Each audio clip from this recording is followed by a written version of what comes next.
Kihera kiuru kiria gicungiriirio ni irundo cia GIKO tauni-ini ya Mlolongo na Arthi River ciagithitie Aikari thayo riu makiuga mari ugwati-ini wa kunyitwo ni mirimu ugwati makiria riri mbura nene irathie na mbere.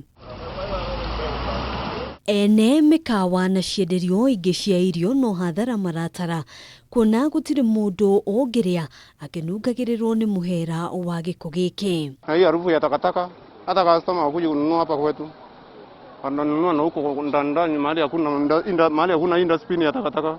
Hapa tunakaa tukiumia saa hii imenyeshewa lazima ikae ikiwa inatoa maji. Tena niko na mtoto anashindanga akigonjeka kila saa sababu ya hiyo harufu mbaya. Sawa, watu kama sisi hatuna uwezo sasa na takataka iko hapa, tutafunga kazi ama tutafanya nini? GIKO giki oho gikihinga farafara o ati ene gari makirie kwaga gwa kugerera. Chafu umejaa, madudu zinatembea kila mahali, hata mahali pa parking inakuwa ni shida. Aikari aya ni moritie thirikari ya kaunti gwika mituke kurogota GIKO giki kuona uyu ni ugwati o makurire maitho. Tumeathirika sana na hii uchafu na wenye wanahusika na hii takataka tunaomba wakuje watoe mara moja haraka iwezekanavyo. Shida yetu mnaona hii takataka venye iko hapa mingi.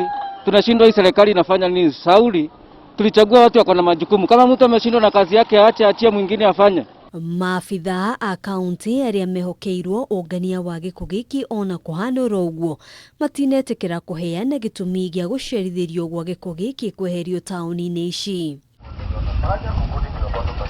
Handũ-inĩ ha Kameme TV, gĩtagwo Ngina wa Wadirwo.